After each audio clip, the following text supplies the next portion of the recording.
সবার শ্রীচরণে আমার কোটি কোটি ধন্যবাদ প্রণাম। শ্রী চৈতন্য মহাপ্রভু তিনি যে আমাদের বাংলার ঘরে জন্মগ্রহণ করলেন, চৈতন্য মহাপ্রভু সত্য, ত্রেতা, দাপর, কলি চারটি যুগ অতিক্রম করে সত্য যুগে যিনি ছিলেন নারায়ণ, ত্রেতা যুগে তিনিই হলেন রামচন্দ্র, দাপর যুগে তিনিই হলেন ভগবান শ্রীকৃষ্ণ, আর কলি যুগে তিনিই হলেন শ্রী চৈতন্য মহাপ্রভু। তাহলে এই যে চার যুগে আমরা ভগবানকে দেখলাম, চার যুগে ভগবানের যে তত্ত্ব কথা বা ভগবান সম্পর্কে যে জ্ঞান আমরা অর্জন করলাম, তার দিক থেকে বিচার করলে দেখা যায় যে চার যুগের ভগবানের মধ্যে একমাত্র শ্রেষ্ঠ ভগবান, উদার ভগবান যদি কাউকে বলতে হয়, তিনি হলেন একমাত্র শ্রী চৈতন্য মহাপ্রভু। আর এই চৈতন্য মহাপ্রভু মায়ের নাম হচ্ছে শচী দেবী আর পিতার নাম হচ্ছে জগন্নাথ মিশ্র। আজকে সেই নিমাই মায়ের কোলে জন্মগ্রহণ করে নিম গাছের তলায় নিমাইয়ের জন্ম হয়েছিল বলে মা বাবা ছেলেটির নাম রেখেছিলেন নিমাই, কিন্তু আসলে নিমাইয়ের নাম হচ্ছে বিশ্বম্ভর। বড় ভাইয়ের নাম ছিল বিশ্বরূপ আর নিমাইয়ের নাম ছিল বিশ্বম্ভর। আর নিম গাছের তলায় জন্ম হয়েছিল বলে প্রথমে নাম দিয়েছিল নিমাই, তার আসল নাম ছিল বিশ্বম্ভর। আর পরবর্তীকালে কেশব ভারতীর কাছে গিয়ে যখন দীক্ষা মন্ত্রে দীক্ষা নিয়ে সন্ন্যাস ধর্ম গ্রহণ করলেন, সন্ন্যাস মন্ত্র নিলেন, তখন সেই কেশব ভারতী ওনার নাম দিলেন শ্রী চৈতন্য মহাপ্রভু। সেই জন্য আমরা বিশ্বম্ভরের নামটা কিন্তু সাধারণত ভাবে জানি না। যদি কোনো তিথি ধরা হয়, দোল পূর্ণিমার দিনে নিমাইয়ের জন্ম, ফাল্গুনী পূর্ণিমার তিথিটাকে চৈতন্যের তিথি ধরা হয়, নিমাইয়ের তিথি ধরা হয়, গৌরাঙ্গের তিথি ধরা হয়, কিন্তু বিশ্বম্ভর তিথি ধরা হয় না। তার কারণটা বলি, বিশ্বম্ভর হচ্ছে তার নাম, ওটা তার নিজের একটা নাম, পরিচয় মাত্র, কিন্তু কর্মের সঙ্গে যে পরিচয়টা সেটা কিন্তু বিশ্বম্ভর নয়। তিনি যে কর্মের দ্বারা পৃথিবীর মধ্যে স্থান পেয়েছেন, আস্তে মায়েরা কথাগুলো একটু মন দিয়ে শুনবেন, বিশ্বম্ভর হচ্ছে মানুষটাকে চিহ্নিতকরণ করার জন্য তার নাম। যেমন এখানে যারা যারা মায়েরা রয়েছেন, বাবারা রয়েছেন, প্রত্যেকের একটা নাম দেওয়া রয়েছে, এটা হচ্ছে মানুষটাকে চিহ্নিত করার নাম।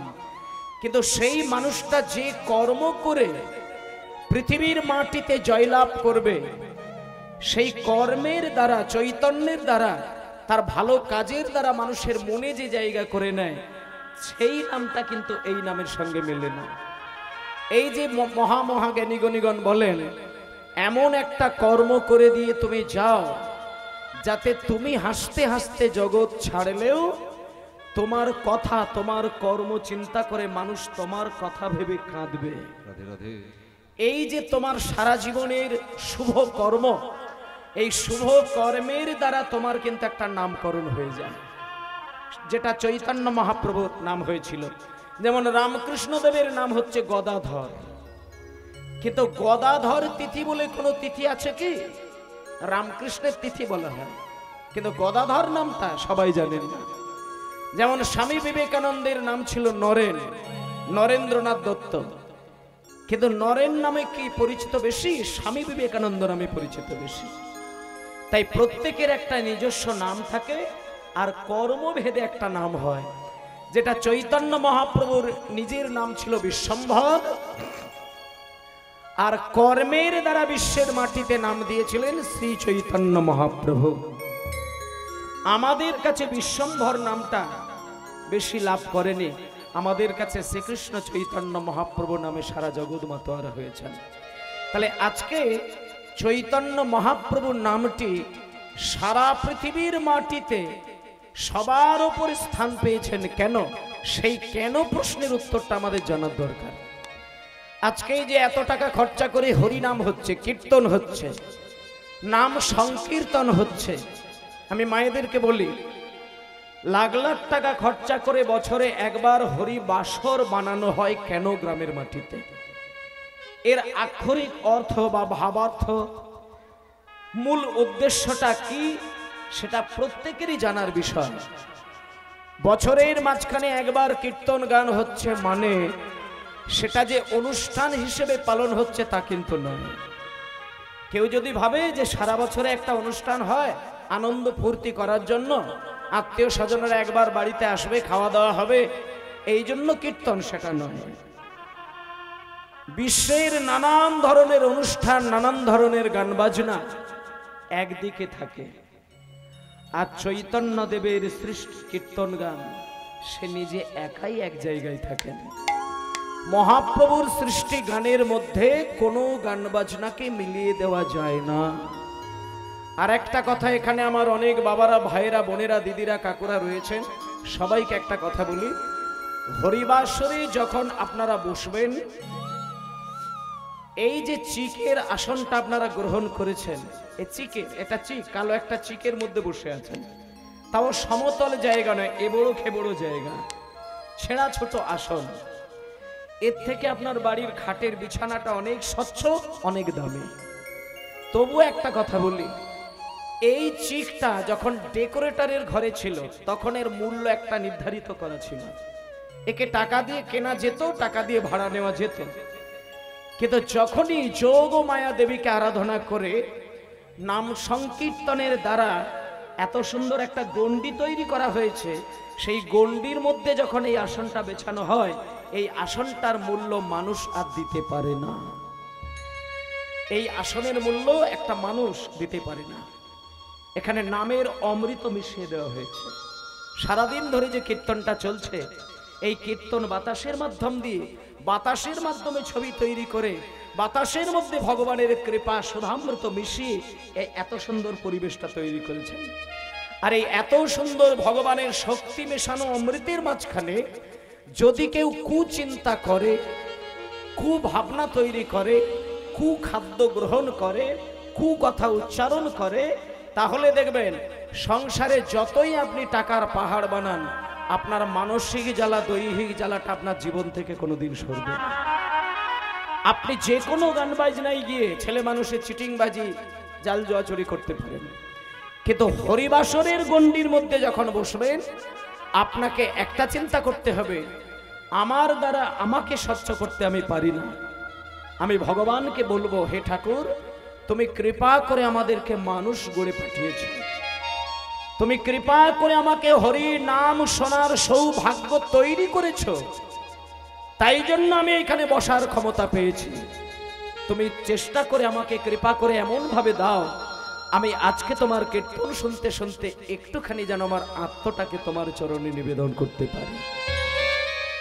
তা সেই জন্য সবার চরণে আমার একটা বিনীত নিবেদন রয়েছে যে হরিবাসরে যখন আপনারা বসেছেন, আপনাদেরকে আমি অনুরোধ করছি, হরিনাম শুনতে বসলে আপনাদের মূল্যবান যে চিন্তা, সেটা থেকে সরে যাবেন না।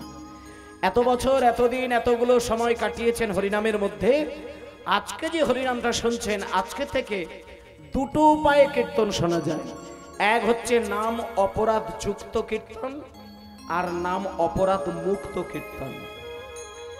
হরিনামের মধ্যে যদি আপনার চলাফেরা, চিন্তা ভাবনায় ভুল হয়ে যায়, তাহলে সেখানে অপরাধ যুক্ত হরিনাম হয়। আপনি পাপ না করলেও পাপের রাশি আপনার মাথায় গিয়ে বসবে।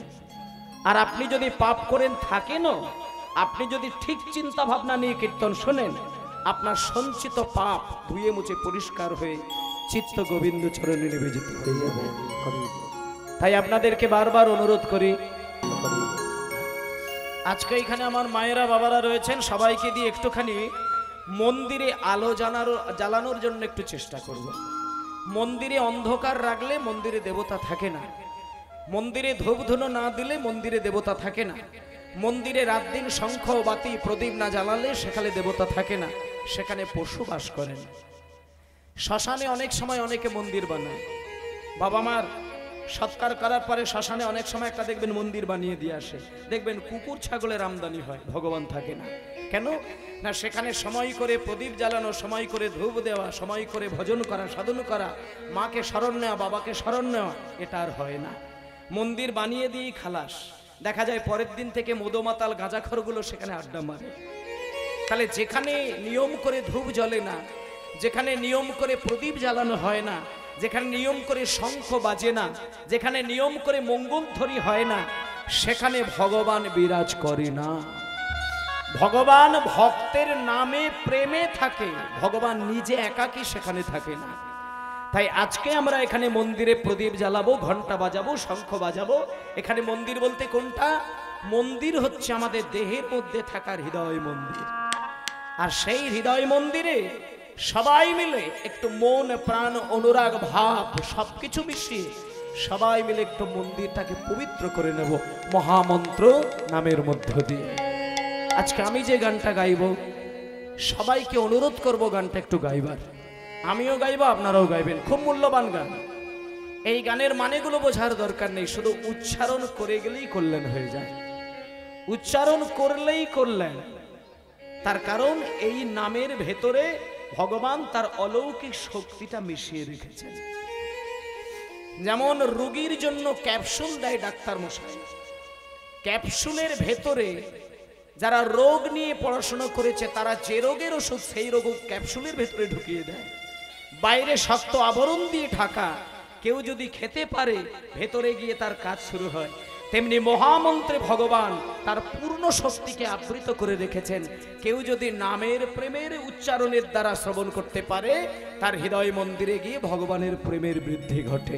তাই আজকে সবাই মিলে একটুখানি আমরা হরে কৃষ্ণ হরে কৃষ্ণ কৃষ্ণ কৃষ্ণ নিতাই গৌর হরি বল হরি বল হরি বল। হরে কৃষ্ণ হরে কৃষ্ণ কৃষ্ণ কৃষ্ণ হরে হরে, হরে রাম হরে রাম রাম রাম হরে হরে, হরে কৃষ্ণ হরে কৃষ্ণ কৃষ্ণ কৃষ্ণ হরে হরে, হরে রাম হরে রাম রাম রাম হরে হরে। হরে কৃষ্ণ কৃষ্ণ কৃষ্ণ হরে হরে, হরে রাম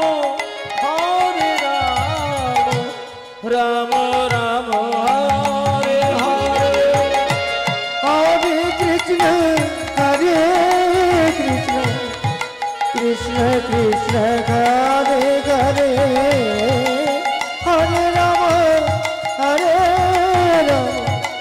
রাম রাম রাম হরে হরে, হরে কৃষ্ণ কৃষ্ণ কৃষ্ণ হরে হরে, হরে রাম রাম রাম হরে হরে, হরে কৃষ্ণ কৃষ্ণ কৃষ্ণ হরে হরে, হরে রাম রাম রাম হরে হরে। এই গানটাকে বলছে হরে কৃষ্ণ মহামন্ত্র। মহামন্ত্র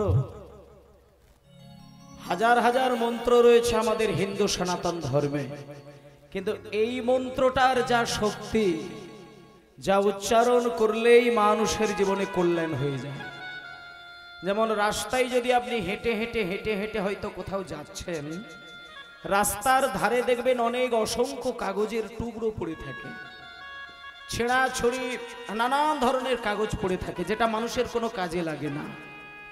তা এই যে রাস্তার ধারে কাগজের টুকরোগুলো পড়ে থাকে, মানুষ কুড়ায় না, তার কারণ হচ্ছে এগুলো মানুষের কাজের যোগ্য নয়।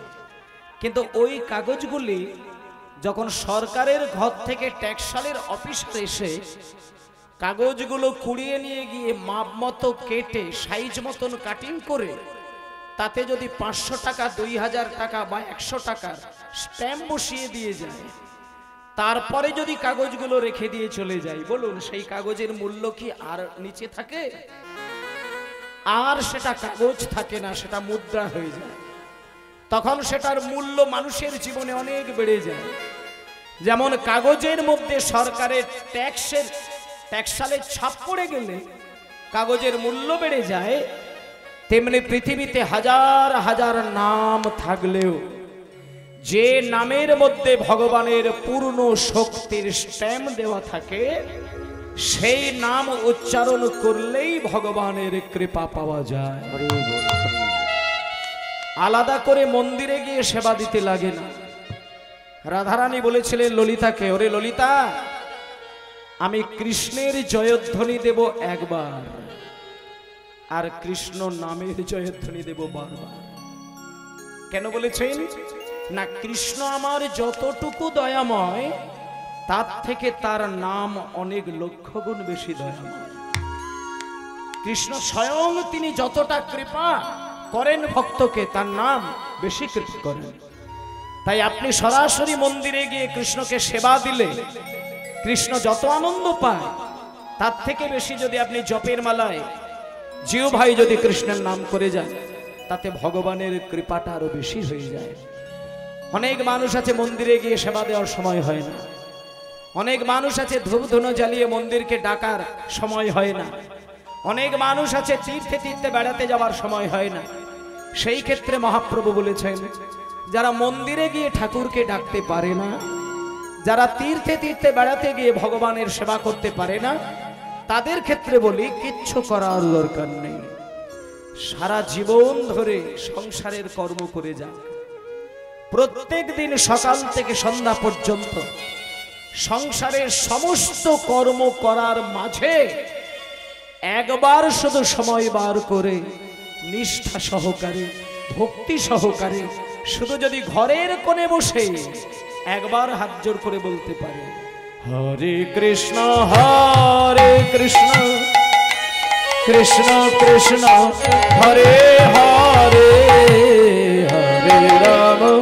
হরে রাম রাম রাম হরে হরে, হরে কৃষ্ণ কৃষ্ণ কৃষ্ণ হরে হরে, হরে রাম রাম রাম হরে হরে। এখানে যত যত মায়েরা রয়েছেন সবাই একটু তালে তালে তালি দিয়ে একবার বলবো। 3 ঘন্টা গান গাইবো, তার মধ্যে আমি বারবার বলবো না। এই গানটাতেই শুধু অনুরোধ করব, হাতে তালি মুখে নাম, এই দুটো কাজ যদি করা যায়, তালি দিয়ে কীর্তন গাইলে একাদশ ইন্দ্রিয় একমুখী খুব সহজে হতে পারে। তাই হাতটা অন্যদিকে নয়, মনটা অন্যদিকে নয়, চোখটা অন্যদিকে নয়, কান অন্যদিকে নয়, জিহ্বায় অন্য কথা নয়, মনে অন্য চিন্তা নয়, সব ইন্দ্রিয়কে এক জায়গায় বসিয়ে হাতে তালি দিয়ে এখানে যত যত বাবারা মায়েরা রয়েছেন সবাইকে দায়িত্বটা দেব একবার, আর দ্বিতীয়বার বলবো না। একবারে তালে তালে ছন্দে ছন্দে, বেতাল যেন না হয়, আন্তাবাড়ি তাল যেন না পড়ে, বেতালে নয়, তালে তালে। হরে কৃষ্ণ কৃষ্ণ কৃষ্ণ হরে হরে, সবাই বলবে হরে রাম রাম রাম হরে হরে, হরে কৃষ্ণ কৃষ্ণ কৃষ্ণ হরে হরে, হরে কৃষ্ণ কৃষ্ণ কৃষ্ণ হরে হরে, হরে রাম রাম রাম হরে হরে, হরে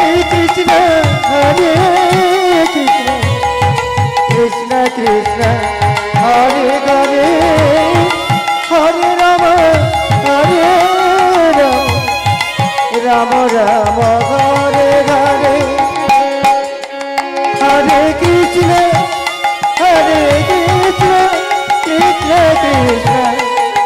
ঘরে হরে রাম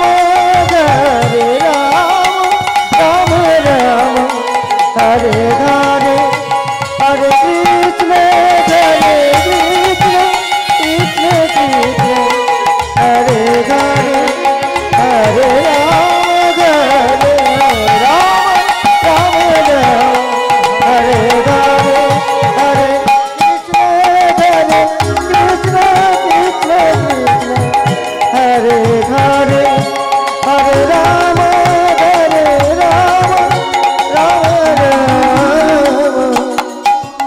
হরে ঘরে।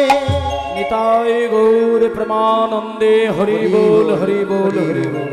জয় নিতাই জয় নিতাই। হরে কৃষ্ণ মহামন্ত্র গানটা আমরা সবাই একবার বাজিয়ে দিলাম। এখানে যে সমস্ত মায়েরা বাবারা দীক্ষা নিয়েছেন তারা জানেন হরে কৃষ্ণ নামের মহিমাটা, আর যারা দীক্ষা নেননি তারা বোঝেন না হরে কৃষ্ণ মহামন্ত্র নামের এত শক্তি। আপনি যদি কোনো দেবতার কোনো মন্ত্রই নাই জানেন, যে কোনো দেবতার আরাধনা করতে গেলে আপনি হরে কৃষ্ণ মহামন্ত্রটাই যদি ভক্তি ভরে শুধু বলে যান, তাতেই আপনার কল্যাণ হয়ে যায়। আজকে সেই জন্য হরে কৃষ্ণ মহামন্ত্রটা একটু শুনে নিলাম। এবার চলুন মায়েরা, আজকে দেখি মানুষের জীবনে চৈতন্য মহাপ্রভু কি নীতি কি আদর্শ আমাদেরকে বলতে চেয়েছেন। আমরা তো মানুষ, আমরা কোনো দেবতা নই, আর আমরা সাধারণ কোনো বড় মানুষের গণনার মধ্যে পড়ি না। আমরা একেবারে সামান্য একজন সাধারণ ঘরের মানুষ আমরা। আজকে আপনারা কীর্তন শুনছেন, আমি কীর্তন গান গাইছি, কিন্তু আপনাদের এই যে কীর্তনের আসন, এই আসনে কারা কারা কীর্তন শুনেছিলেন একটুখানি বলি। আমি একজনের নাম বলবো যিনি একনিষ্ঠ কীর্তনের শ্রোতা, কিন্তু বাংলারই ছেলে হয়ে সারা পৃথিবীর দরবারে স্থান পেয়েছিলেন, বিশ্বের দরবারে তার জায়গা ছিল, অথচ তিনি আমাদের এই বাংলার ছেলে। তিনি একবারে মন প্রাণ দিয়ে হাত জোড় করে কীর্তন শুনতেন, কীর্তনিয়ার সামনে বসে কীর্তন শুনতেন, এবং তিনি কীর্তন শুনতে শুনতে নয়নের ধারায় তিনি কাঁদতেন। তিনি কে? অনেকে এগুলো জানেন না। আমরা ভাবি বোধহয় আমাদের মতন ওই সাধারণ মানুষেরাই হরিনাম শোনে, কিন্তু না। যে সত্যিকারের শিক্ষিত, যার সত্যিই চৈতন্য জ্ঞান আছে, তারাই হরিনামকে পছন্দ করে। যারা মূর্খ, বোঝে না, তারা কীর্তনকে পছন্দ করে না। শুধু স্কুল কলেজে সার্টিফিকেট বানালেই শিক্ষিত বলে না, আবার স্কুল কলেজে না গেলেও তাকে মূর্খ বলে না। শিক্ষিতটা হচ্ছে সামাজিক চেতনা। রামকৃষ্ণদেব তিনি স্কুল কলেজে লেখাপড়া শেখে না, কিন্তু তিনি বিশ্বের পণ্ডিত। আর কত মানুষ স্কুল কলেজে গিয়ে লেখাপড়া শিখে শিখে মূর্খের থেকে নিচে নেমে আছে। শিক্ষাটা ওই জায়গায় নয়। বলি মায়েরা, আপনারা কীর্তন শুনছেন, কিন্তু কীর্তনিয়ার সামনে বসে কীর্তন শুনতেন আমাদের বাংলার ছেলে, যার নাম হচ্ছে বিশ্বকবি। নাম কি? রবীন্দ্রনাথ ঠাকুর। রবীন্দ্রনাথ ঠাকুর কীর্তন শুনতেন, এটা অনেকে জানেন না। রবি ঠাকুর যে কীর্তন শুনতেন বা পছন্দ করতেন, কীর্তনকে যে প্রাণের সম্পদ বলে ভাবতেন, তার উদাহরণ দিতে গেলে অনেক উদাহরণ দেওয়া যায়। রবি ঠাকুর নিয়ে যারা লেখাপড়া পড়াশোনা করে তারা জানেন। আমি আপনাদেরকে একটা কথা বলি, আমরা যখন স্কুলে পড়েছিলাম জাতীয় সঙ্গীত কিন্তু আমরা সবাই গেয়েছিলাম। এখানে সবাই জানেন জাতীয় সঙ্গীত কি। জাতীয় সঙ্গীতটা কি? আপনি হিন্দু হন আর আপনি মুসলমান হন, আপনি খ্রিস্টান হন, আপনি দক্ষিণ ভারতীয় হন, যাই হন, আপনাকে যদি আমাদের এই স্টেটে থাকতে হয় তাহলে আপনাকে জাতীয় সঙ্গীত গাইতেই হবে। আর সেই জাতীয় সঙ্গীতটা কি মায়েরা? জাতীয় সঙ্গীত কি?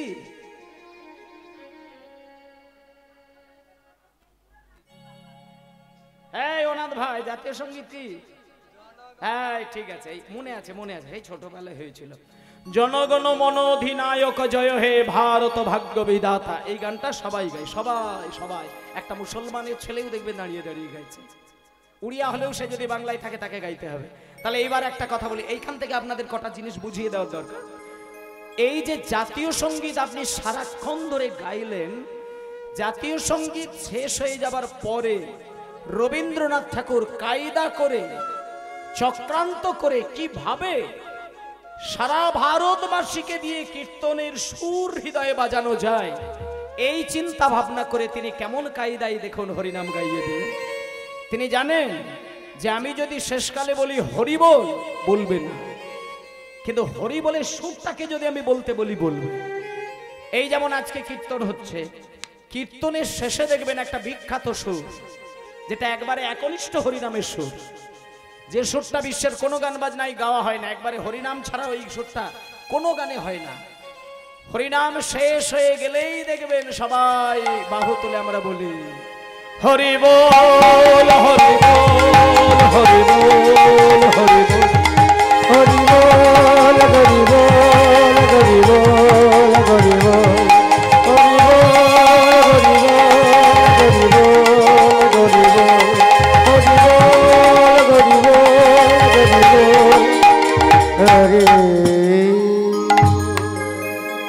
আচ্ছা, হরিনাম শেষ হয়ে গেলে যেমন আমরা হাত তুলে বলি হরি বল হরি বল হরি বল, বলি না? এবার জাতীয় সঙ্গীতের শেষে যদি আমরা বলি হরি বল, কোন মুসলমানের ছেলে বলবে? কোন খ্রিস্টান বলবে? কিন্তু রবীন্দ্রনাথ ঠাকুর কীর্তনকে এত ভালোবাসেন, তিনি দেখলো আমি যদি জাতীয় সঙ্গীতের শেষে হরিবলের সুরটাকে রেখে দিয়ে হরিবল কথাটাকে উড়িয়ে দিয়ে যদি আমি বলতে পারি জয় হে জয় হে জয় হে জয় জয়গী জয়গী জয়গী জয়গী জয়গী জয়গী জয়গী জয়গী হরি বল হরি বল হরি বল জয়গী জয়গী জয়গী জয়গী। এই হচ্ছে ওনার চিন্তা শক্তি। আস্তে রবীন্দ্রনাথ তিনি কীর্তন পছন্দ করতেন, কীর্তন শুনতেন এবং কীর্তনকে সম্মান দিতেন প্রাণ দিয়ে। মানে কীর্তন শুনলেই যে কীর্তনকে ভালোবাসা এমন কোনো কথা না, সবকিছু বোঝার আছে। আমি কীর্তনটা শুনি বলেই যে আমি কীর্তনকে সম্মান করি তা তো না। এই আজকে হরিনাম হচ্ছে, কত ধরনের ভক্ত এসে এইখানে বসেছেন, সবাই যে কীর্তনের ভক্ত এটা বলা যাবে না। কেউ হয়তো দেখা যাচ্ছে যে হরিনাম হচ্ছে, একটা দল এসেছে, দেখে একটু দাঁড়িয়ে থাকবো, ভালো লাগলে শুনবো, না তা না হলে বাড়ি চলে আসবো। এটা হচ্ছে তার কীর্তনের ভক্ত নয়। এটা একটা মাইক চলছে, অনুষ্ঠান হচ্ছে, একটা গান বাজনা হচ্ছে, ওটা দেখার জন্য যাওয়া, এটাকে ভক্ত বলে না। আর যে সত্যিকারের ভক্ত হয় সে ওইভাবে ভাবনা চিন্তা করে আসে না, সে তার আগে থেকে কাজকর্ম একবারে শেষ করে নেয়, ঠিক সময়ে আসন গ্রহণ করার জন্য ছুটে আসে। সে ভাবে কীর্তন যেই গাক, সুরেই গাক, অসুরেই গাক, বেসুরেই গাক, আমি আসন যখন গ্রহণ করেছি, যে পালাই হোক, যে লীলাই হোক, আমি ভগবানের কথার মধ্যে নিজেকে ডুবিয়ে রাখবো। আমি শুনতে শুনতে ভগবানের প্রতি আত্মনিবেদন জানাবো। মায়েরা, হরিনাম শোনা মানে কোনো যুক্তি তর্কের জন্য নয়। হরিনাম শোনা মানে শুনতে শুনতে শুনতে শুনতে রাধা গোবিন্দের চরণে একটু সেবা করা। মিষ্টির থালা সাজিয়ে ভগবানের কাছে বসলে সেটাও সেবা। ভালো করে এই যুক্তিগুলো একটু বুঝে যায়। মন্দিরে গিয়ে যদি একটা কাঁসার থালা বা পেতলের থালা বা রূপোর থালায় সব থেকে দামি মিষ্টির দোকানের মিষ্টি নিয়ে যদি ঠাকুরের কাছে ধরেন, ওটাও সেবা। আপনি যদি কোলাঘাটের ফুলের বাজার থেকে সব থেকে দামি একটা গোড়েমালা নিয়ে এসে রাধা মাধবকে বেষ্টন করে ঝুলিয়ে দেন, ওটাও সেবা। কিন্তু ওই সেবার থেকে সব থেকে গুরুত্ব সেবা পাই কোথায়? যেখানে ভগবানের নাম চলে। নাম সেবার মতন সেবা অন্য কোনো জায়গায় নেই। এটা স্বয়ং রাধারানী তিনি পরিষ্কার করে দিয়েছিলেন। নামে ভগবানের বেশি খুশি হয়, মিষ্টি সন্দেশ মালা এসবে ভগবান বেশি খুশি হয় না। তার কারণ নামে প্রেম আসে, আর মোটা গোড়ে মালা দিয়ে যখন ভগবানকে ঝোলাবেন ওখানে প্রেম আসবে না, ওখানে অহংকার আসবে। আপনাকে যদি গ্রামের মানুষ বলে, বাবা আজকে তোমার একটা হরিমাল, আজকে কীর্তন হচ্ছে, তোমার জন্য একটা দায়িত্ব চাপানো হলো, 1000 টাকা দিয়ে একটা ভালো মালা আমাদেরকে গিফট করতে হবে রাধা মাধবের জন্য। দেখবেন 1000 টাকা মালা দিয়ে গিফট করলো, কিন্তু মনে মনে একটা অহংকার তৈরি হলো। যে আমি আজকে রাধা গোবিন্দের যে মালাটা দিয়েছি ওটা আমার টাকায় কেনা। হয়ে গেল অহংকার, ওতে করে প্রেম ভক্তি আসলো না। কি হয়তো দেখা গেল একটা বড় থালা দিয়েছে 2000 টাকা দাম, মনে মনে চিন্তা করছে, বা হয়তো কোনো আত্মীয়কে বলছে ওই যে ডালা ওই যে সাজানো রয়েছে নিতাইয়ের কাছে ওই থালাটা আমি দিয়েছি। হয়ে গেল অহংকার, ওতে প্রেম আসে না। একমাত্র সব কিছুকে ছেড়ে দিয়ে কোণে মনে আর বনে, কোণে মনে বনে তিনটে জায়গায় ভগবানকে ধরা যায়, আর কোথাও ধরা যায় না। কোণে মানে তোমার ঘরের কোণে, মানুষ দেখিয়ে নয়। তুমি যখন মানুষের সামনে গলা ভর্তি করে মালা নিয়ে তিলক সেবা করে জপের মালায় নাম করছো, হরি হরি করছো, এটা বলা যেতে পারে একাধারে মানুষকে বোঝাচ্ছ যে আমি হরিনামের ভক্ত হয়ে গিয়েছি, আমি বৈষ্ণব হয়ে গিয়েছি, তোমার অহংকার হয়ে যায়। কিন্তু ঈশ্বরের সঙ্গে মানুষের সম্পর্কটা লোক দেখানোর জন্য নয়, ওটার হৃদয়ের সঙ্গে হৃদয়ের সম্পর্ক, আত্মার সঙ্গে আত্মার সম্পর্ক, ওটা সাধারণ মানুষ জানে না। তাই জন্য ভগবানের নাম করতে হয় তিনটে জায়গায়, কোণে মনে বনে। হয় তোমাকে ঘরের কোণে বসে নাম করতে হবে, আর নচেত মনে মনে নাম করতে হবে, আর নচেত বনে নাম করতে হবে, জঙ্গলে নাম করতে হবে। এই তিনটে জায়গা যেখানে সাধারণ মানুষের ভিড় হয় না।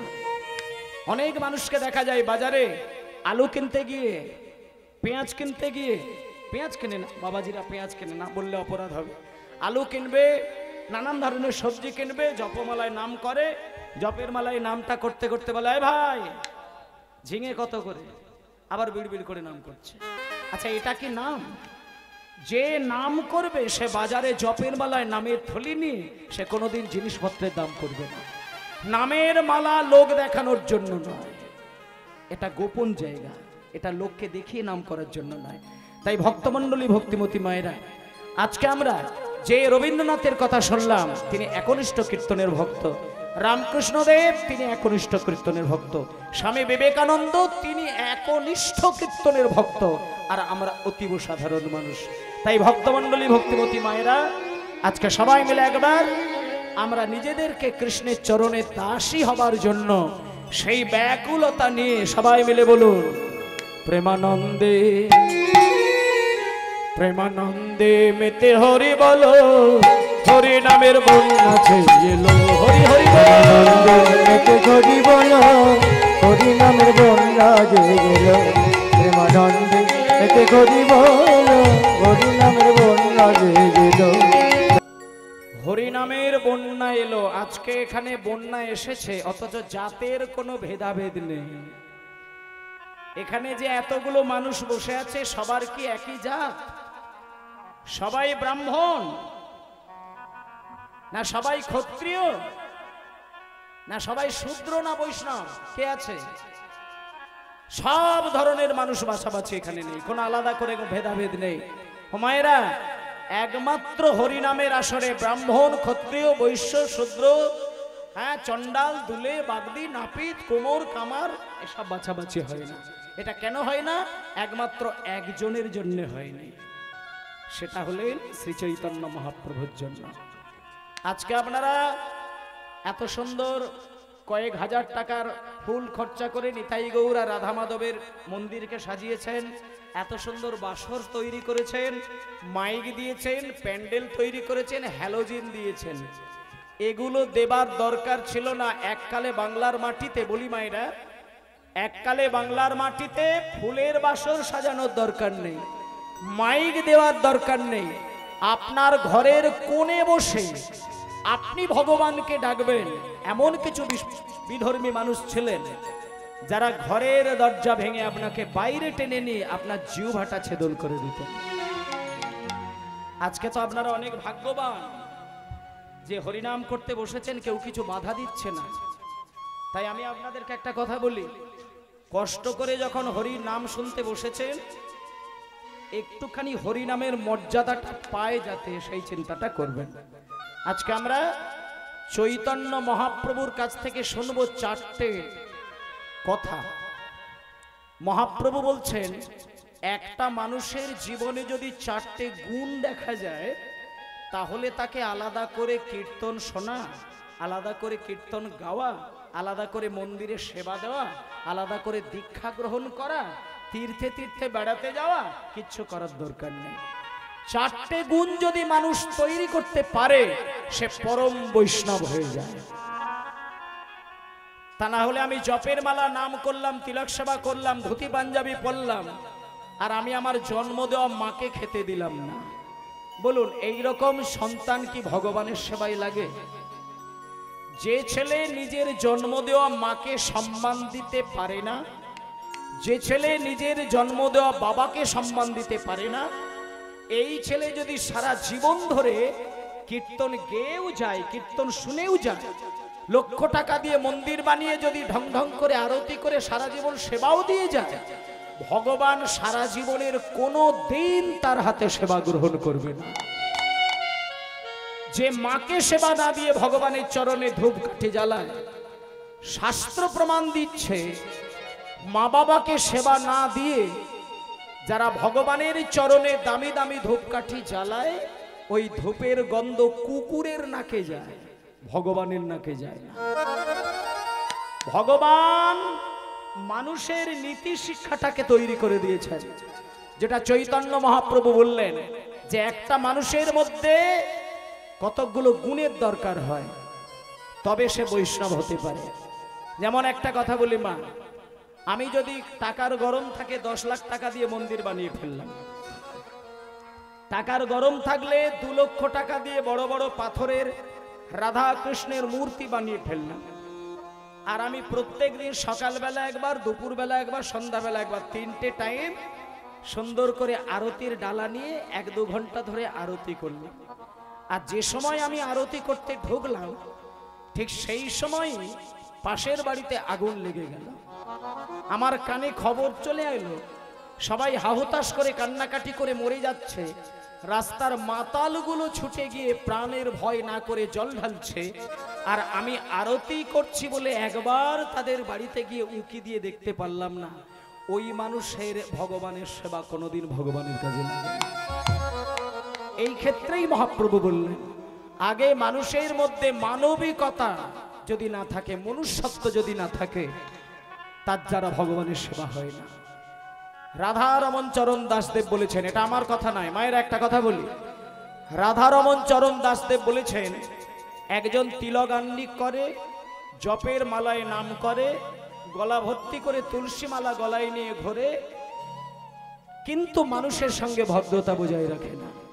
বলছে এই লোকের থেকে যে জীবনে কোনোদিন তিলক সেবা করে না, ধুতি পাঞ্জাবি পরে না, তুলসী মালা গলায় নেয় না, কিন্তু মানুষের সঙ্গে ভদ্রতা বজায় রাখতে পারে, এই মানুষটা তার থেকে বড় বেশি সম্মানীয়। তার কারণটা এটাই যে মানুষ কুলে জন্ম নিলেই মানুষ বলে না, মানুষ বলে জাগে যেদিন জ্ঞানের চেতনা। আমার মধ্যে জ্ঞানটা কতটা পরিষ্কার হয়েছে সেটাই আমার মানুষের পরিচয়। আমি ভক্ত সেজে গেলে আমাকে মানুষ বলবে তা নয়, আমি ভক্ত সাজলেই আমি ভক্ত হব তা নয়, আমি বৈষ্ণবের আভরণ পরলে যে আমি বৈষ্ণব হব সেটা নয়। শ্রী চৈতন্য মহাপ্রভু বলেছেন 4টে গুণ থাকলে তার কিছু করতে লাগে না, সেই ঈশ্বরের দাস হয়ে যায়।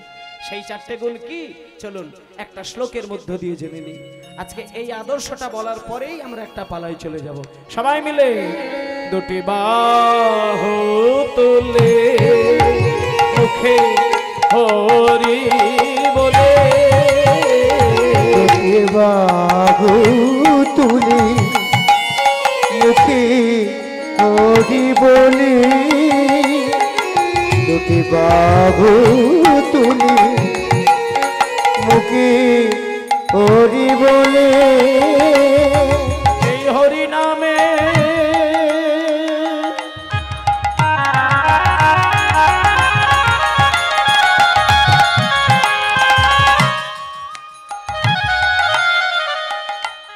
এই হরি নামে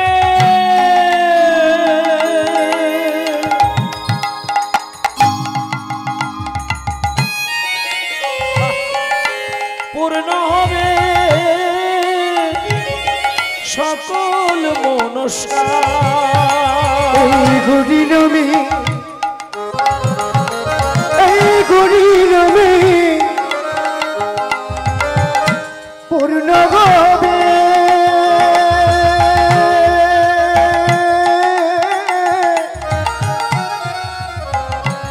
তোর সকল মনস্কার ওরে প্রেম নেবে আয় মদন ঘরে বল রে হরি নাম বিয়াই বদন বলে বলে হরি নাম প্রেমিনী বিয়াই বদন বলে